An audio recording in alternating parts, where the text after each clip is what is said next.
Thank you so much for coming. Sorry about the chairs. I didn't realize there would be so many, and it also was just occurring to me that this is our first coffee for the upper school, and it seems like we are already halfway into the year. So thank you so much for coming. I wanted to just begin by introducing myself if we have not yet met.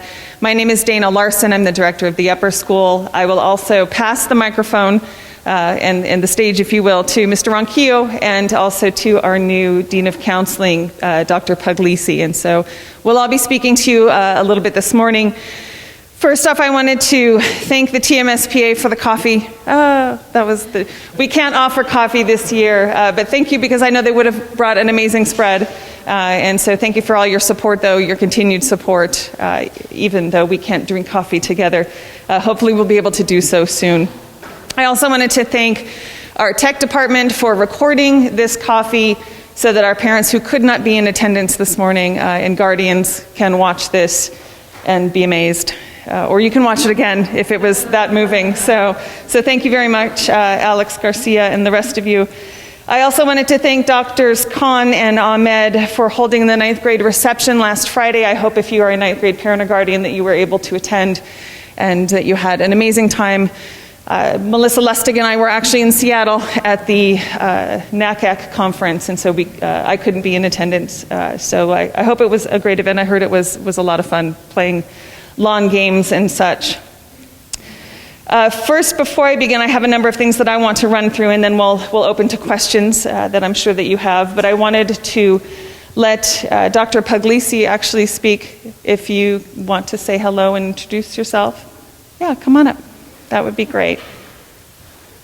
Want to put a face with the name, and then we'll pass it over to Albert, and then I'll take it back. Thank you so much. Hi, I'm Billy Puglisi. I don't really have anything prepared for today, but I wanted to introduce myself, say hello, and also let you know about counseling services and what we do. I am responsible for the middle school, and I work with the upper school as well. So I'm between both buildings. I have an office in each building. And there's a way for you to get a hold of me should you think, hey, there might be something going on with my kid, or maybe there's stuff going on at home that I wanted to let you know. On the parent portal, on the bottom right corner, it says MS-US referral form. And that's a place for you to be able to put your contact information, a little bit about what's going on, your student's, your child's name, and it's a touch point for us. I will follow up with you should you submit a referral form. It's also helpful for me because that's where I can organize the data in terms of who's referring, how frequently we're getting referrals to students, and what are the challenges that our students are facing, and how can we set them up programmatically to see what can we offer here to enhance their experience and their well-being, their health. There's also the old-fashioned, new-fashioned way of email. You can shoot me an email too, and I can respond to that. I've been meeting with students since I hit the ground running. They've been coming to find me. I've been coming to find them. And they are protected by confidentiality when we get together and we chat. What that means is what they talk about with me stays with me. I don't talk to Miss Larson about it. I don't talk to their parents about it. It's a safe space for them to be able to come and confide, and we sort through what's going on and how can I support. There's a couple caveats to confidentiality. The first one being if they had an intention to harm themselves or kill themselves, if they were already harming themselves. That's when we would break confidentiality. I would talk with your child and say, okay, who do you think we should involve? Is this something we should talk to Ms. Larson about right away? Is it something we should talk to your parents about? And we get their trusted adults into the conversation. Additionally, if they talk about someone they know being harmed or the potential for someone they know being harmed, again, I would get with your child and say, okay, who should we get in contact with? Who should we include in these conversations? Because we want to keep everyone safe. That's the goal. So predominantly what we talk about is confidential and protected in our relationship, but there are those two exceptions to where we say, hey, this might be something where we need to get with your parents about. Additionally, there might be something else that doesn't have to do with them being harmed or someone else being harmed, but we might think this could be helpful to talk to your parents about. And if we find it appropriate and work together to say, how would you talk to your parents about this? And what would you say? And what would that go through? We might practice together on breaking that conversation with you and connecting the two of you as well. Because my belief is that for the health and well-being for our students, it's important that we're all working together and that we're communicating as much as possible and as transparently as possible. So that's my goal, is for us all to be on the same team and approach those things together. So if you have any questions, I'll be hanging out after, but if you can't find me, shoot me an email and we can connect. Okay? Thanks. Thank you, Dr. Puglisi. And then I just wanted to bring up a face you probably recognize. Mr. Ronquillo, our Dean of Students, will talk about upcoming exciting activities, including homecoming. All right, as you know, homecoming is right around the corner. Our student council kids are really working hard on planning what I think is going to be an amazing event. We have activities for the students Monday through Friday with a pep rally. We're trying to acknowledge every sport, every fall sport. So we're trying to have something going on that week so that every sport is recognized that's in the fall. On Friday, during halftime of the football game, we'll once again be having the parade, which I think that's been a huge success. Kids really like that. I think the lower school and middle school kids as well really enjoy. And with our theme, the kids are really going to enjoy, and we'll reveal the theme a little later. But with our theme, I think the younger kids are really going to enjoy that. We have some surprises planned for the younger students. And the dance is going to be on Saturday, the 23rd. I know the memo, that it was an error in the memo that said the dance was on the 22nd. The football game is the 22nd. The dance is actually the 23rd, and it'll be from 7 to 10. All right, so I'm getting excited. We're getting ready to start decorating the halls and just getting everybody excited about the homecoming event. So that's that. That was pretty painless, actually. So far. Thank you, Mr. Ronquillo. So I wanted to mention a number of things. I usually limit it to 5 talking points. I have 8, so I'm going to rush through at least 3 of them. But I want to inspire, again, I know some of you have questions about some of the changes that we've made this year, but I also want to inspire questions for the end in case you came in with nothing, which never happens for an upper school coffee. But I wanted to talk about the new schedule this year. We did learn a number of things last year during the beginning of the pandemic as regards what was going to be in the best interest of our students. One of the things that resoundingly was successful were the 80-minute classes, which surprised me personally because I thought 80 minutes for teenagers to be sitting in a classroom was going to be painful, actually. And as it turned out, our teachers have done an amazing job not having them sit for those 80 minutes, but have them do various activities throughout that. Students loved it because the 80 minutes flew by, they said, and in addition, then they would only have 4 classes maximum that would meet in a day. And that seemed to relieve a lot of their stress. And so we have different management systems that we're using. Of course, you're familiar with Meadows or Veracross, which is our communications tool, and as well as it's our grade book that you can see as parent. There's a parent portal, a student portal, a teacher portal, an administrative portal, so we all have access to the same kind of communication. But we also have Canvas in the upper school, which is part of what we have determined is going to be college prep, because most colleges and universities use Canvas. And so our students are already getting ready for that at the college level, and they've adapted much better than we have. And so they're doing a great job managing both of those systems, one for submission of work and getting handouts and receiving materials from teachers, as well as the grading and communication in Veracross. And so we're working also to make sure that there's consistency between both of those systems and not confusion. And we've done a much better job this year with that, and so students seem to be settling in. They seem to be comfortable. Of course, onboarding our new freshmen and our new students in grades 10 and 11 has been also a bit of a challenge, but that's happening in advisory, and that's happening with their mentors, and really by now they've all gotten it, and things are going really smoothly. And so we have, rather than have the repeating schedule that we had last year, because we had students who were hybrid, we had the Platinum and Sapphire groups. We don't have that this year because we're all in person, which is great and amazing, and the energy in the building is really second to none. We only have A days and B days. One of the things that we also learned in the pandemic is that structure and consistency is going to be the best thing for our young people and for our teachers as well. And so they know what classes they're going to have on their A days. They know what classes they're going to have on their B days. And then we decided that we would do something a little bit different on our Wednesdays of our 5-day weeks. And so on those Wednesdays, you notice the schedule, it was oddly presented in our weekly memo, but we've figured out the cells now and to make it look more presentable and clearer. And so on the Wednesdays, we've been toying with that one, and we finally have gotten settled in with what we're doing there. And so last year, one of the other things that came out of the pandemic was we knew that getting feedback from our students was incredibly important, and so we were surveying them a lot. We were surveying them in classes. Teachers were doing it informally and formally. We were surveying them in advisory. As administrators, we were surveying them formally and informally. And they decided that they wanted to do something a little bit different. We talk about academics a lot at our school, and our academics being very traditional. And in the upper school, at least, we've been less traditional and been able to do our own thing, which has been amazing with the experts that we have in the building with our advanced topics courses and things like that.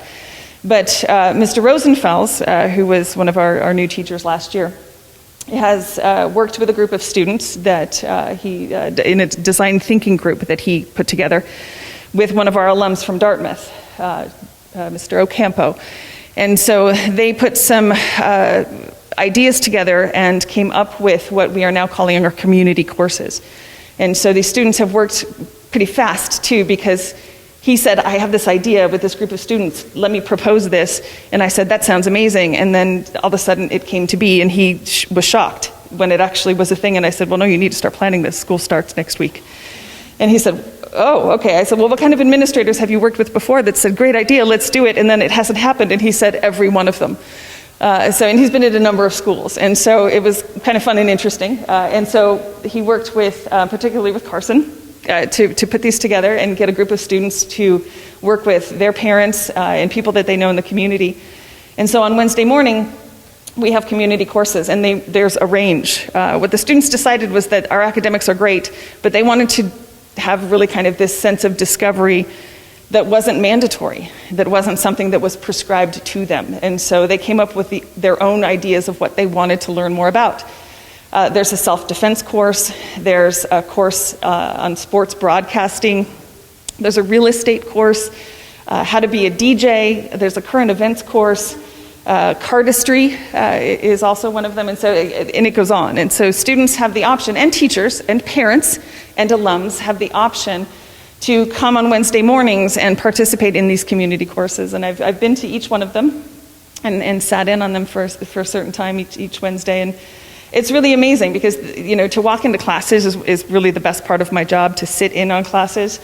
I really enjoy that perspective, and to see your children in that element is amazing. But in these community courses, there's just a different energy because it's not required, because they're doing it because they're interested in it, because it's something that they either love or they want to love or they want to know more about.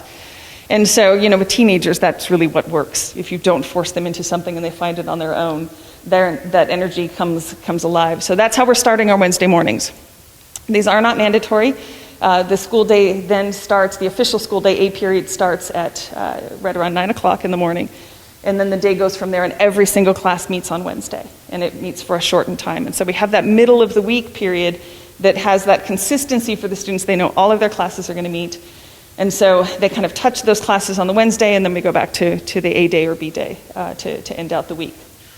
So the students have really embraced it. The teachers have done a great job with keeping the students engaged in the 80-minute classes, and so far so good. My next item, and I'm halfway through, so we're going well. Number 4, new teachers. We have new teachers every year, and this year we have Mr. Swissionis teaching some of the advanced math classes in the 11th grade. He's amazing. I sat in on his class for 80 minutes actually yesterday.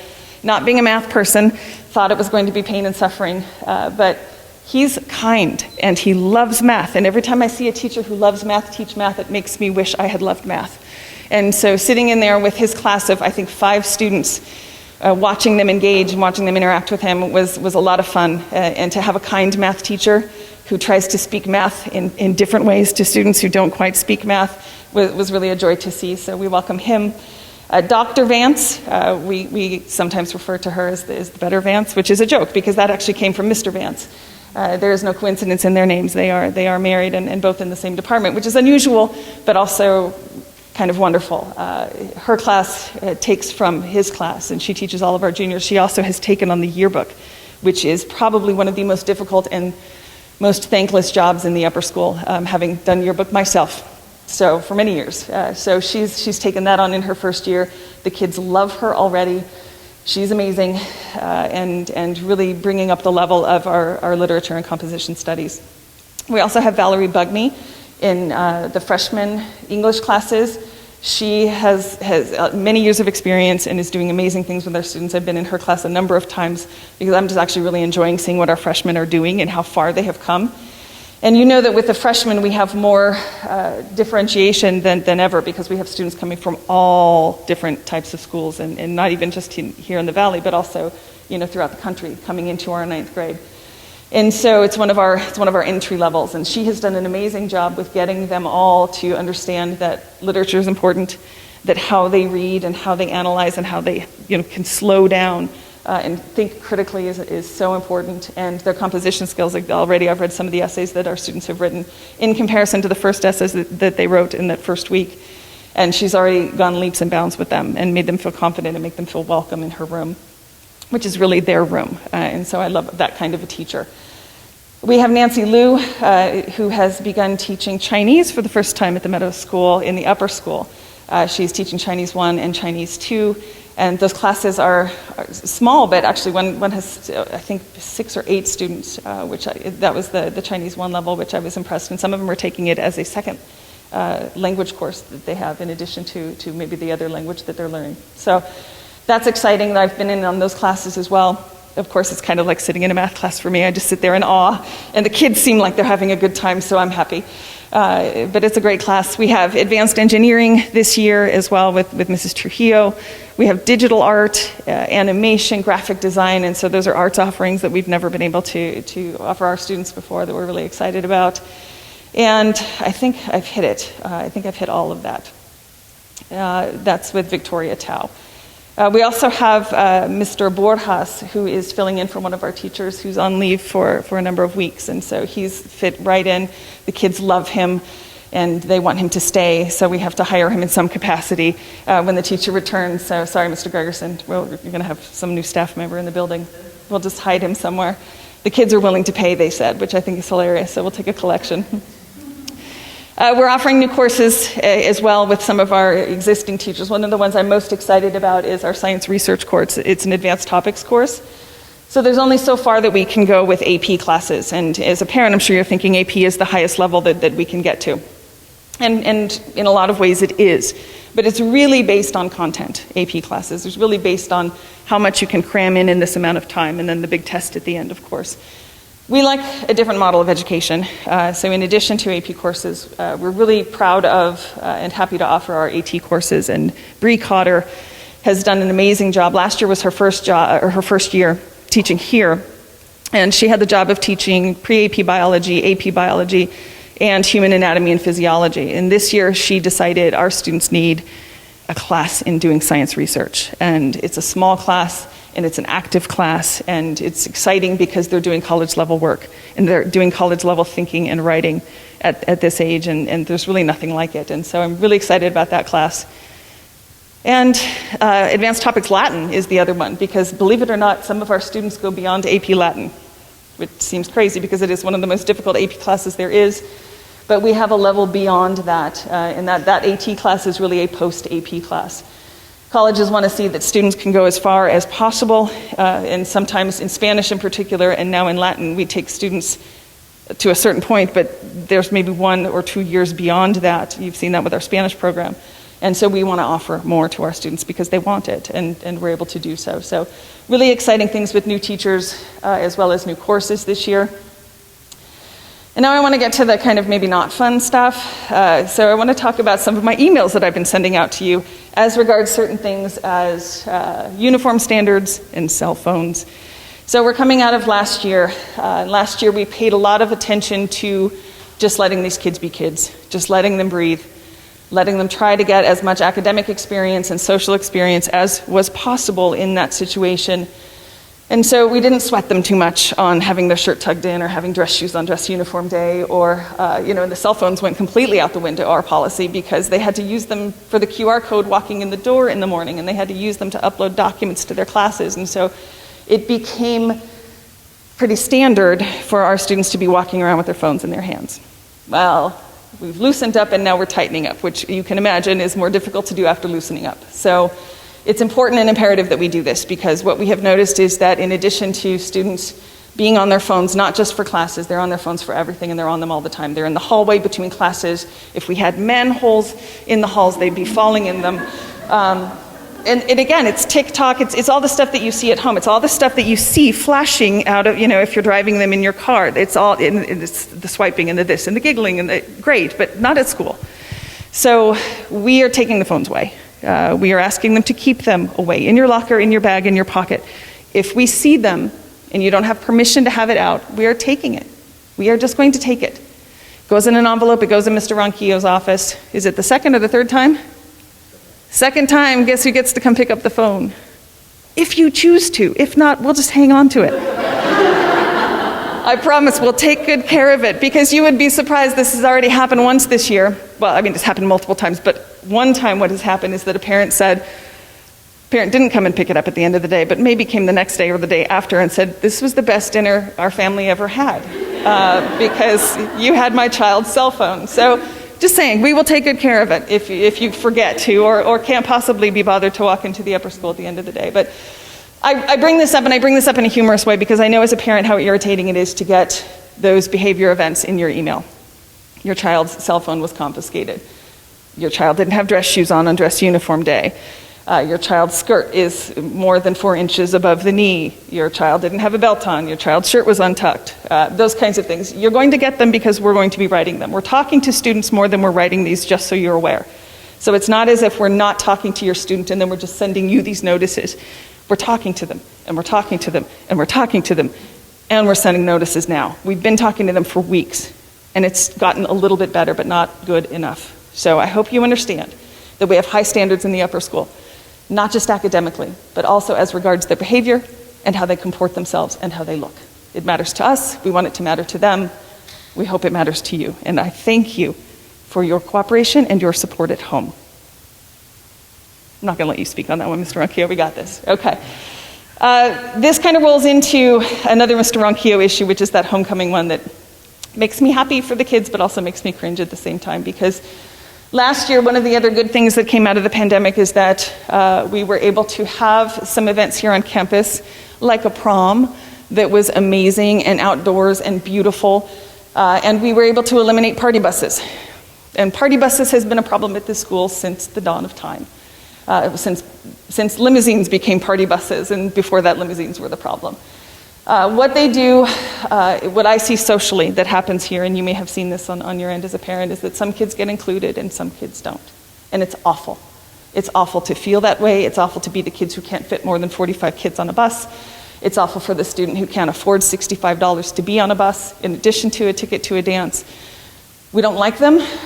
They cause problems, and in addition to just the exclusivity aspect and people not being included, there are also other issues associated with party buses that I personally don't condone, I disagree with. And as the division director of this institution and a person who I feel is co-parenting with you, these children, bad choices are made on those buses. So I don't want them. I don't want them here.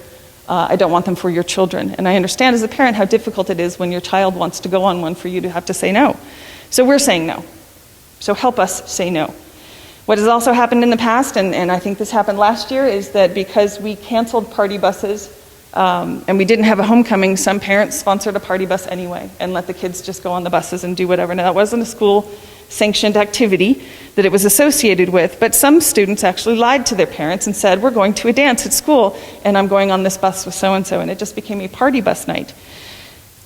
We're not going to let kids use the school either for things that are not true. So party buses are a no. So if your child comes home and says we're doing a party bus thing, I would hope that you would support us because pretty much no good comes of those in a number of ways. So when students come to the homecoming dance, we would like them to drive their private cars and not turn those cars into party buses, even mini ones. And we would like parents to drop their students off for the dance. That's what we believe. The other thing that kind of ties into this is family or parent-sponsored parties in your private homes. And you may believe or you may hear from others that what I do in my own home is my business. But what ends up happening, and I'm very aware of this as a parent and as an administrator, is that when there is a party, it's a Meadows party. Oh, there's this Meadows party on Saturday after their dance. And so if it's at your house, if you're sponsoring it, number one, we're still in a pandemic. We are trying our best, in addition to the cell phones and tuck your shirt in, we are trying our best to get our kids to distance. And it's not working well. I'll be the first to say it. Because outside, we're letting them be outside, and they're sitting 10 to a 4-top table on top of each other with their masks off. And we say, hey, you guys, even though you're outside, please, you're eating, we get it. But spread apart. They go right back the second we walk away. In the common, when they're eating, it's happening. They're pretty good when they're walking around. They're not as good as they used to be. Some of them are down here, and we tell them every time. And they're tired. They roll their eyes. They're tired of us saying it, but we're going to keep saying it. COVID is still a thing. We have had cases in the upper school with vaccinated and unvaccinated students. You can get it and you can spread it, whether you're vaccinated or not. It's still a thing. And I need people to care about this. I need you as parents to care about it. I need your kids to care about it.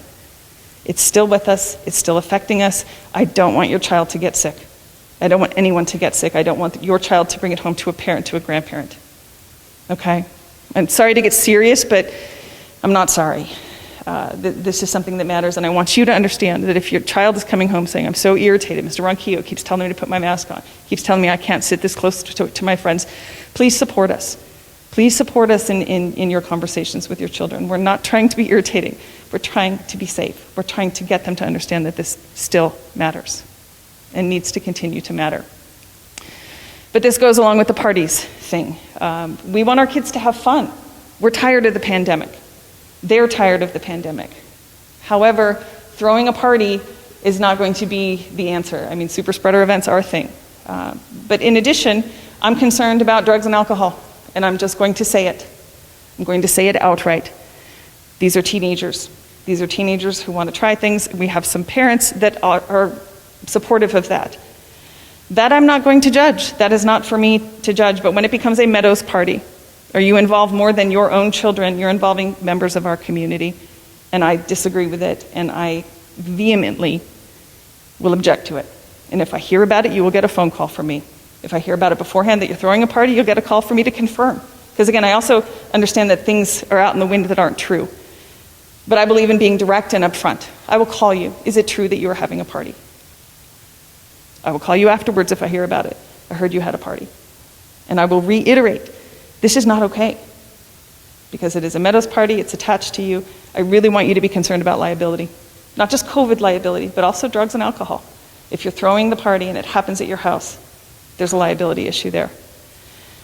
So if your kid wants to have a party, Mom, let's have a homecoming party. Come on. Last year sucked.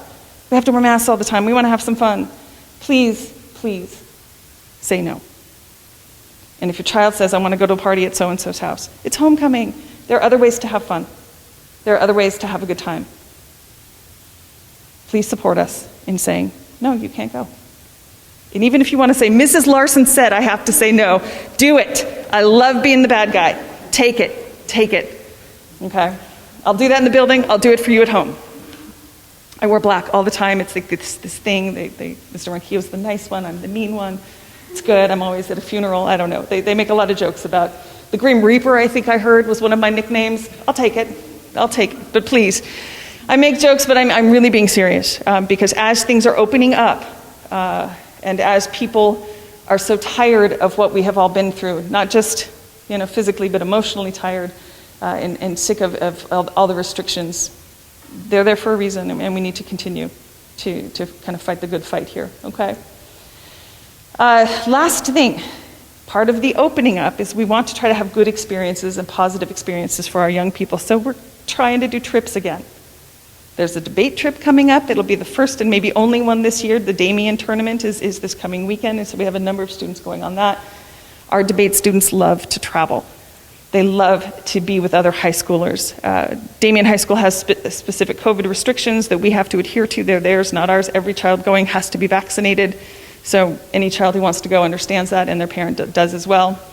But also, we are still planning on taking our 10th graders to Puerto Rico.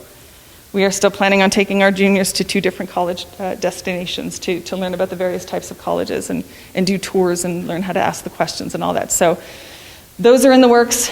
Those are the kinds of things that we want to encourage our students to do and enjoy. And so we as a school are going to be sponsoring that. And a lot of our teachers are going to be losing a week with their families to do this with us. They're excited about it too, though, to spend that time with your children. It's really a bonding thing for our 10th and 11th grade advisors as well.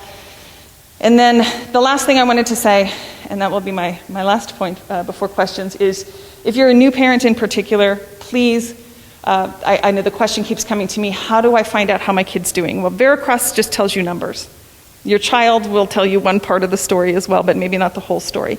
Your child's advisor is going to be the person for 4 years that you should be reaching out to. Even if it's just, how's my kid doing? Because advisory meets 3 to 4 times a week. They're spending maybe sometimes in a week, the weekday week, more time with your child FaceTime than you are. So they have a pretty good sense. They do weekly check-ins. How are things going? Not just grades, but also how are you doing? So if you want support, if you want to just check in, please don't feel bad about it. That's why we have advisory. That's why you're here at an independent school like ours. Our advisory program is really second to none and getting better every year. And other schools who have had advisory programs for many years, very established schools, very jealous about our advisory program and asking us for advice, which I think is really telling. So please reach out to the advisor.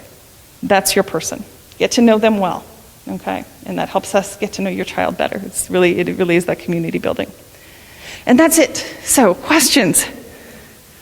What's on your minds? Oh, Mr. Marquia has a question. October 12th, the sophomore parents will be having a Puerto Rico trip informational meeting, so we should be getting invited to that. So Mr. Marquia said that October 12th, we're going to have an informational meeting in the evening for our sophomore parents regarding the Puerto Rico trip. And Gabriel from Walking Tree is going to be here, maybe virtual. Okay, and that's the company that we partner with to plan the trips. Gabriel will be with us in one form or the other. So, will it be recorded? We can record that, I think, yes. Yeah, we will be able to record that. Thank you, if you can't make it. Well, hi. Hi, welcome back.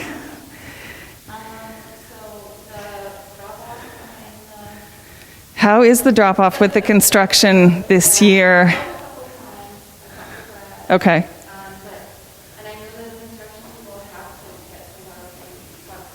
Okay.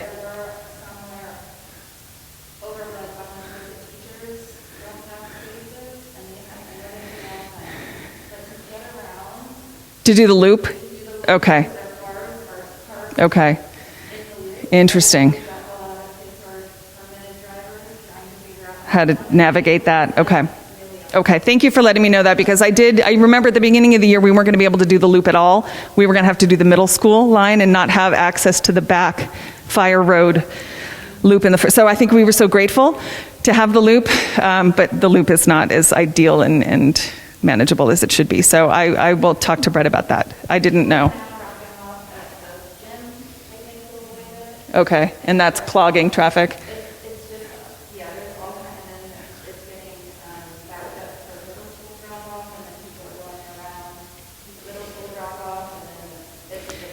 This is why I get here at really early in the morning, so I don't have to. And you used to see me in the back. I don't go back there anymore, so I feel like my head's in the sand a little bit. So I will pay a little more attention to that, and I'll talk to Brett as well. So thank you for letting me know that. I appreciate it, because we do want it to be safe. So yeah, hi, good morning.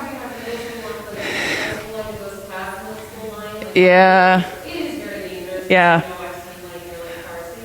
Yeah. Yeah.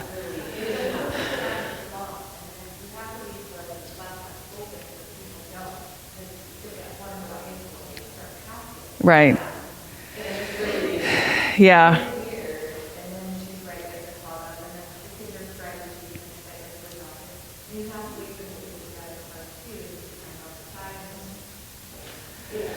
So, right. So the message to parents. So here we go, recording. The message to parents is, if you're in a hurry, so what? This is about the safety of children and other adults. There have been accidents in our parking lot. And we have really, again, other schools have way worse systems, but our system is only as good as our parents and our routes, essentially, right? So if you look up the route, cars should not be coming at each other because we should be following what we know are the patterns, but people try to take cuts and go through other ways to skip the line, essentially, to not have to wait for the middle school drop-off to get into the lower school line to be able to bypass it to do the exit. We have to have patience. We also do have, to Kelly's point, we have student drivers doing this, and that's real dangerous. And we've had incidents on and near our campus, with very young drivers who don't know what to do in situations that are unexpected to them. They might do very well on a driver's test, but a driver's test doesn't have cars coming at you, when they shouldn't be.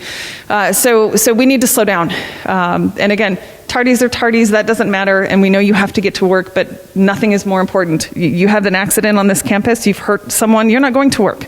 So slow it down, pay attention, be respectful of one another too. We're all a little stressed in that morning drop-off. But for the upper school, we will take your children at 7 in the morning. Come early. Everyone is welcome. I know, that's the harder part, but that's why I get here, so that I don't have to see what you're seeing. It's an awful experience. And the earlier we come, and encourage your young drivers. Get there early. Traffic is so much better. It actually is much safer. But getting them out of bed is then the challenge. So, yeah. Hi, Patty.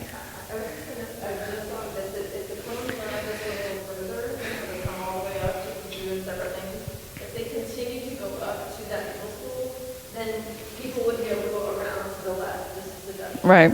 Okay. And that would keep them in the right lane, and although they don't want to wait for the middle school line, it would keep them in that line, so they're not going around and having the people coming out to go face to face. That just hit me a little bit. Okay. And I'm not sure, but some cars are parking and leaving. Like, they're not construction cars. They're not, like, there was one frequently on the north side. Parking in the back circle? Yes, they did. They got rid of their car. And I called. And go where? Go to the corral? Yeah, okay. People are parked? Okay. So what I will do, so this is obviously an important issue. Hands keep going up. So what I will do, I will promise you this, that Brett will sigh, but we will go for a walk. Brett and I will spend a morning out in carpool and get a sense of what's going on, so that we can then send the communication and make any changes that we need to make. So we're on it as best we can. Yeah. Yes.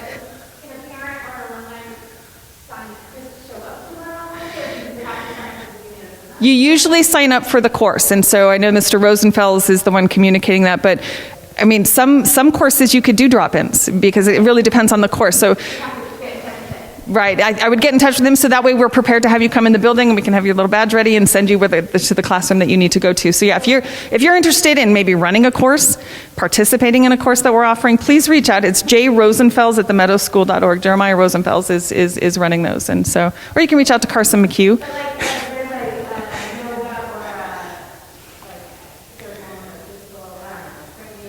There's a self-defense class.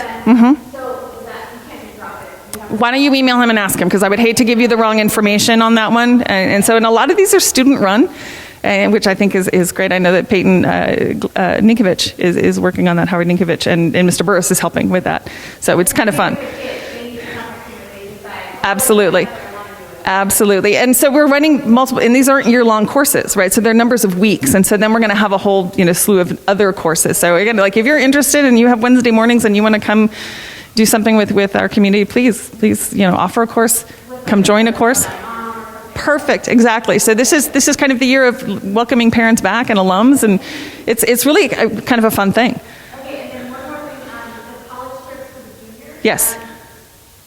I've heard that they sign up for sure, and then other people are saying no, not really have a choice, or I don't know what it is. So is there? It's mysterious. So the question is for the junior college trips, whether or not they get to sign up, what the two destinations. I think that Ms. Lustig is going to announce that at one of her evening events, and an advisory. So there's a lot of rumor out there. We do that on purpose to get the kids excited and the parents excited.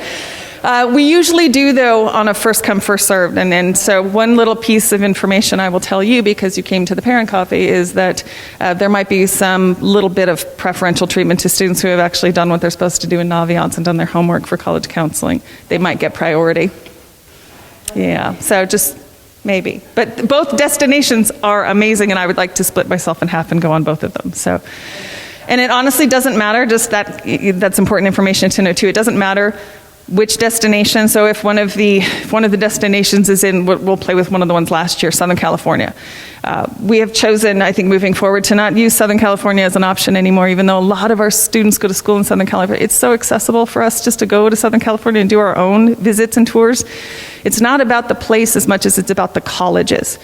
So the types of colleges that they go to, that's what really matters. So sometimes for these kids, it's to get a trip somewhere you probably know you're never going to go again.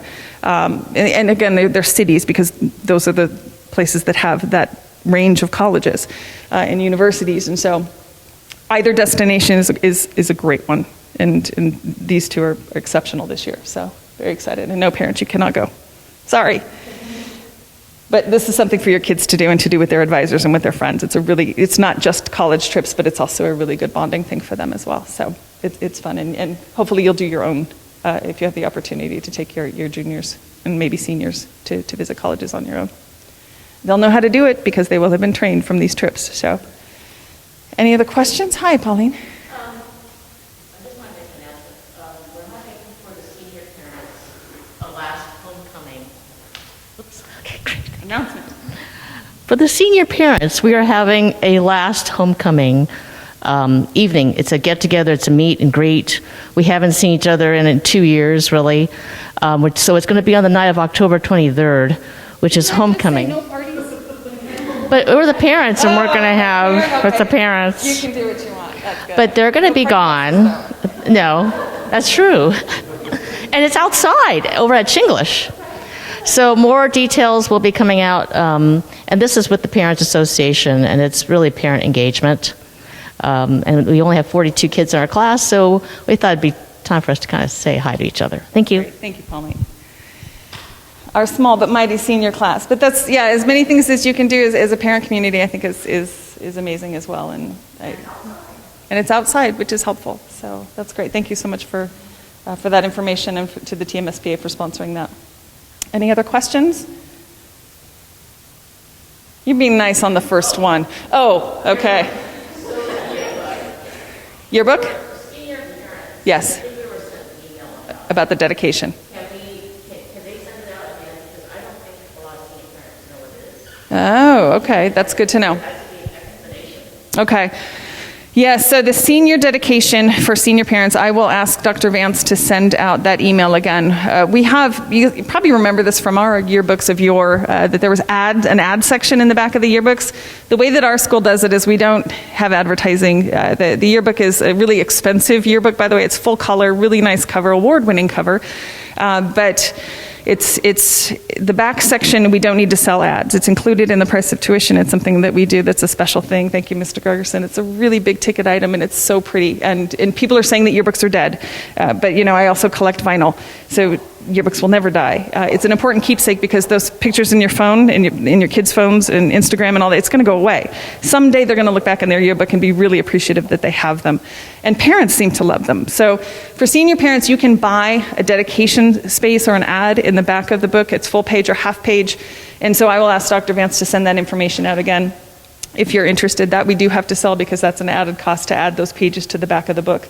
But you could dedicate a page to your child, and you design it yourself. So you upload the pictures, you do the text, you can choose the font, and there are just about 10 layouts you can choose from. So they're all pretty standard and not really difficult to do, even if you're not very tech savvy. And if you aren't even that tech savvy, please reach out to me or to Dr. Vance, and we can help you with that.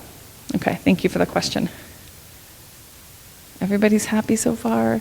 We're good? Are you excited to have your kids in school? Are they excited to be here? Camille.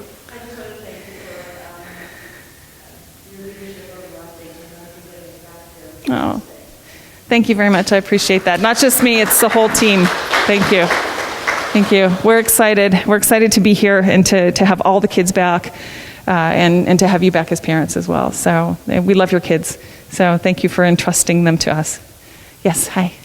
I wanted to tell you that my kids were very inspired by Rohan Murphy. Yes. Is that the gentleman's name? Yes, Rohan Murphy. That was great. Great. Okay, good. Thank you. A quick question about, just a quick overview of all of the systems that the high schoolers are on. So does Canvas replace Google Good question. Yes.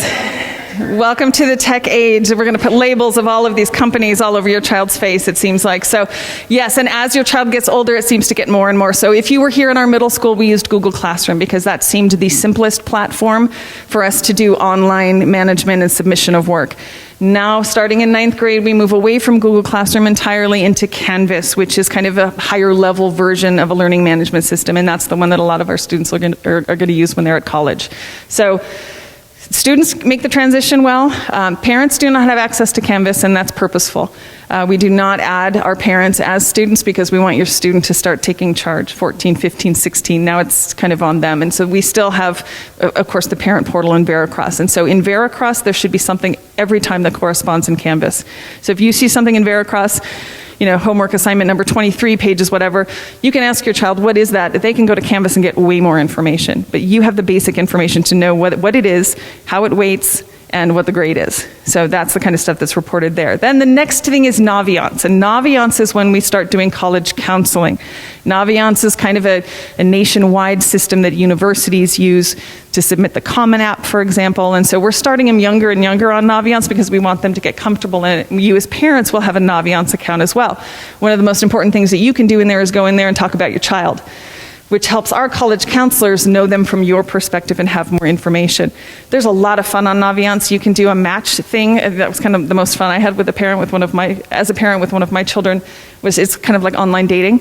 But for colleges, what are your interests? What are you thinking about, kind of thing. So there's a lot of stuff on Naviance. Even if you're a freshman parent, we can give you access, maybe even early. You can talk to college counseling.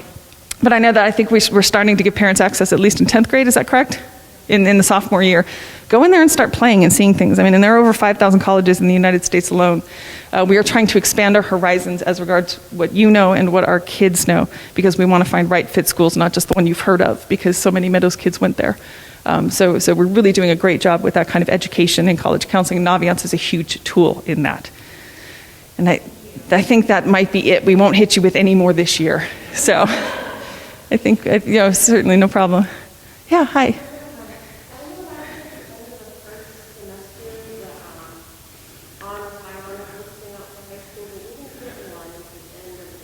Interesting, okay. And I know they do it quarterly in middle school, so I know the transition to high school is different because we do it twice a year, but I did not know that it didn't come out last year, and so I will talk to our communications and marketing person about that. Okay. So you want a list? Okay, I got it. Okay, so I will talk to her about that, and it may be something that we were so inundated with different types of communication that it just dropped off. So we're sorry about that, but the kids deserve that type of acknowledgement, and so I'll make sure that list, at least if it doesn't get out publicly, like on the website, that we at least send it to parents. So okay, thank you. Hi.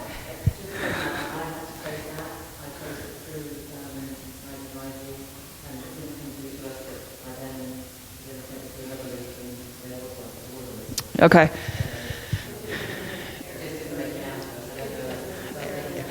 And I will accept some responsibility for that as well at the end of last year, just because of the difficulty that we had last year. One of the things we did is in the middle of the year, we did small group testing for our major assessments, our midterm finals, if you will. Midterm finals is oxymoronic, but you know what I'm saying, our semester finals. At the end of the year, we did it vastly differently. I had asked the department chairs to work with all the teachers to make sure that our grading was fair. And that took extra time. It took time beyond the school year, and we asked all the department chairs to stay at least another week. And so we did a lot of investigative work to make sure that what we were doing, that our policies and procedures were in the best interest of the kids. And I think I delayed grades even coming out because of that. So that could be part of it. So I will accept some responsibility for that. But it was for a really good reason. So we'll find it and we'll get it to everybody. Okay, great. Thank you so much. Okay, you're scaring me a little. Yeah.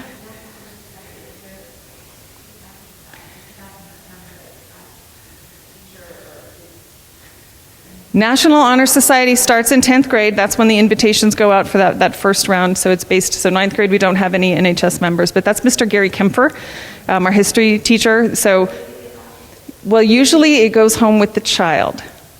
Yeah, so that's one of those backpack things. Remember backpack, yeah. Okay, so we're almost, Mr. Kemper believes in paper, and he believes in the responsibility of anyone who wants to be in the National Honor Society, who deserves to be, right, based on the criteria, will get an invitation, and it will go to your child. It will not get sent home in the mail. So that's in 10th grade. But I would reach out to Mr. Kemper if you have a question about your child, and in particular whether or not they had met the criteria and were invited. Sometimes students are invited and don't want to write the essay and don't want to apply. So that's a possibility too. So you can blame Mr. Kemper for that as well. No, I'm just kidding. But that's always fun to do.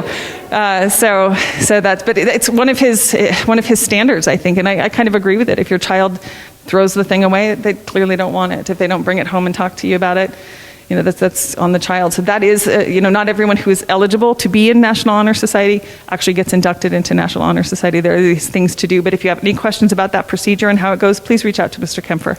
Okay. Thank you. Yes. It happens during 10th grade. So I don't.